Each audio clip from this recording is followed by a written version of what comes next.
About all this are the President of the National Union of Students, Aaron Porter, who's condemned today's violence, Claire Solomon, who was in the building demonstrating, and the Deputy Leader of the Liberal Democrats, Simon Hughes. Now, Claire Solomon, how does breaking into the building advance the cause of free education?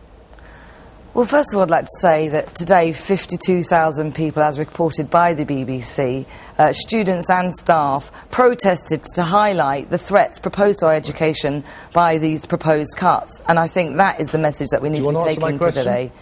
I think the message we need to take today is that students were very angry and students and staff came out together. And how does your breaking into the building help that cause? Well, I didn't break into the building, and I don't think anybody broke into the building. That is not... You were in the building, weren't you? I was in the building at some point. Were you invited in or something? The doors are open. So you think you just happened to amble in? I think we need to concentrate on the wide... trying to keep you out, I think we need to keep our eye on the wider message here. Why are students angry? They're angry at the government the point is that people aren't talking about it. Aaron's not talking about it. People are talking about the limits of protest. And it was claimed by the National Union of Students today that the protest, which, as you say, was pretty widespread and heartfelt by students about student fees, had been hijacked by a minority of people, many of whom were not students. Were you a student? Are you a student? I am a student. Where? I'm the president of the University of London Union, which is the largest university union in Europe. 150,000 students and 22 different colleges. I am on a sabbatical, although I do have a son who is a student, and my son was also on the demonstration today. Right. How old are you? I'm 37. And how long have you been a student? 4 years. And how long have you been on a sabbatical? 3 months. And that is a funded post as President of the University of London? I'm here to represent the students who have voted unanimously against fees and against cuts. And I think today what our students have done... Today we brought 10,000 students onto the demonstration to oppose these cuts. Why did you have to go into the building to do that?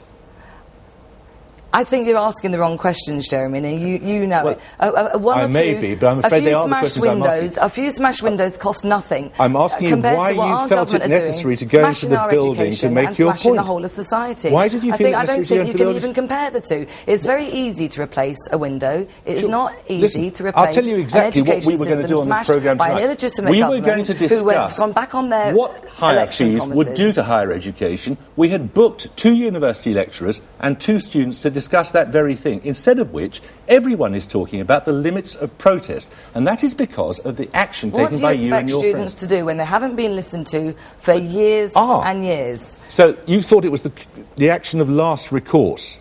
That's why you had to go into the building, because otherwise no one would pay attention. I'm not surprised students have been very angry. Students and staff have been very angry today, no. Why did you feel it necessary to go into the building to make your point? Why did I feel it necessary to be on the demonstration in the first place? Because we're very angry about what the government has been doing. You were part of a very small minority which the NUS has said ruined the demonstration by going into the building. I'm just interested to know why you thought it necessary. I'm not here speaking on behalf of people who went inside the building or people who smashed windows. You were one of them. Speak on behalf of yourself. There is all sorts of reasons why people did go inside the building. Some were pushed inside, some pushed their way inside, but that is not the question. You were pushed inside, were you? I think you need to go back to the NUS's statement. Why can't you tell us why you did it? I think you need to go back to the NUS's statement when they say that they are appalled by these despicable actions today, and actually we should be condemning the government's actions and not the students' actions. What is clear, Aaron, and this is only the beginning of what's going to be happening. You were the one who used this term, despicable actions, by people you suggested, or some of your colleagues suggested, were not actually students. They clearly were students.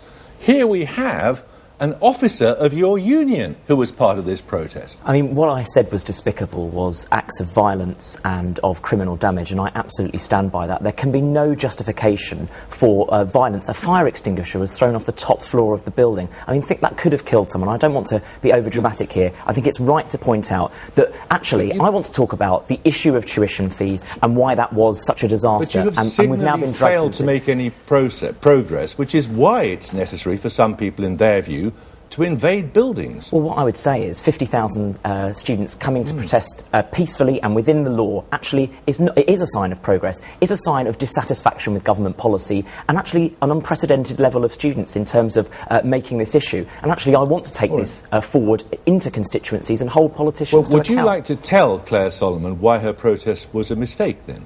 Well, I mean, what I would say is I don't think that there is the need to resort to having to break the law for acts of violence, for criminal damage, in order for us to actually make what I think is a very sound issue which actually has public support. And if we mobilise public support, I think we'd have a better chance of beating the government. You've done, the NUS for the first time in many years has actually done a very good job in mobilising students this year, and I've stood with Aaron on many platforms arguing against, and I'm actually really impressed about what's happened today. What is unacceptable is for the leadership of the NUS and the UCU to go against the leadership of the NUS. No, exactly.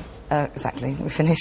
Is for them to go against all of their members, all of their ordinary members who are angry, and actually, you know, you should be standing for the students against the government, not against your own members. Claire, that's the point. And what he's going to do now, and I know this, he's going to be leading the movement against cuts, because I know that Aaron has made promises before that if the Lib Dems go against their manifesto promises, he will himself back the most, what did you call it, the most resistance possible, or something like that. But okay, I know within the parameters of the law. Can we bring in Simon Hughes here? Now, you guys have made this possible. The Liberal Democrats have made this possible. There is no majority Conservative government. There are Liberal Democrats making this happen despite having made a promise not to do so. Let me link Aaron's point with that answer, Jeremy. Aaron has to take responsibility for today a bit, because he said his job, I heard him on the television myself last week saying his job was to hunt down Liberal Democrat MPs. Now, to hold you to account. No, hunt down. No, you used the word, Aaron, I heard you and never to ever Aaron, suggest that I saw you and heard you say hunt down Liberal Democrat MPs. Now, you did say hunt him down. You said to hold him to account. No, you said hunt down. I've seen it. I can show you the film, and that's not the. Listen. I'm willing, as you know, I've talked to you privately and publicly, I'm willing to have debates with you, but if you think you're going to persuade people by laying siege to them, hunting them down, you're going the wrong. I have to tell you, you're not going the right way about it. You're the experienced politicians who should know not to go against their promises. I think it's wrong to attack. That's what I'm going to deal with, Jeremy. Let's deal with it. Of course. The electorate decided there wasn't a majority, so it's not entirely our fault that we were the majority. It's your fault if you refused to break a promise clearly given. Jeremy, we had commitment in our election manifesto to get rid of tuition fees altogether. That was our wish. We didn't win the election. We had made pledges, because if we were going to be able to deliver our election manifesto, we wouldn't have put up tuition fees. There was then a coalition negotiated.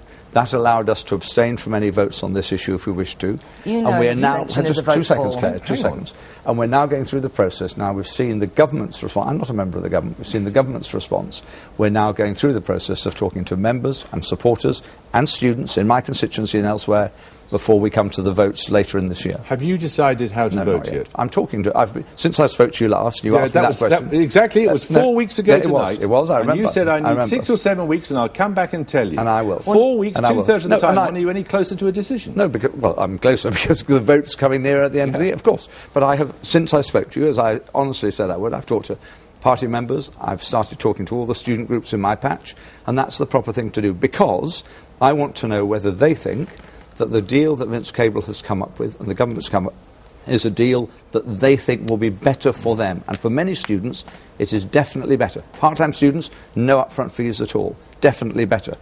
Poorer students who won't pay a single penny, much better deal. So there are many pluses. In many areas, the student vote, the students to whom you made a promise, was absolutely crucial in getting Liberal Democrats into Parliament. I want to know what. That's why I'm talking to students. Tell him. Well, I mean, the students that I speak to feel utterly betrayed if there are MPs that are going to break this pledge, because I don't see what's fairer about a trebling of the fees, about a higher rate of interest, about an extension of the loan repayment period. And there is an issue of trust in politics, and Nick Clegg both said that there should be no more broken promises, and there was an explicit promise on this issue. Well, Nick Clegg has already said that he's going to break his promise. He said to me the other day when he was in his office that this is one manifesto pledge that he cannot and will not keep. Well, Nick has made his view clear that it's not deliverable because of the finances and because of the coalition. But he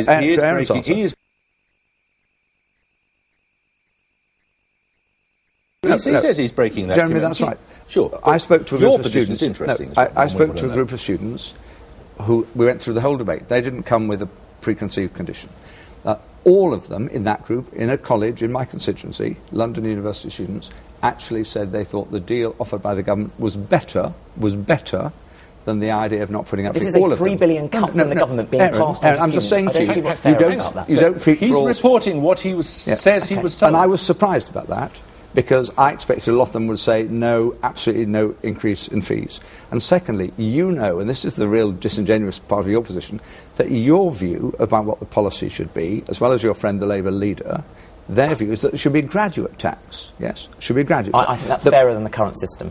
You know, we can't have it technically, but I don't agree with the graduate tax. It should be for education all the way. Our policy is that we have a graduate contribution. That's what you've argued for. No, it's exactly what you say you want, Simon, and what the NUS said. No, there is a significant difference between an extension of the tuition fee system and a pure graduate tax. You very generously said you'd come back in 6 or 7 weeks. That's 2 or 3 weeks' time from now.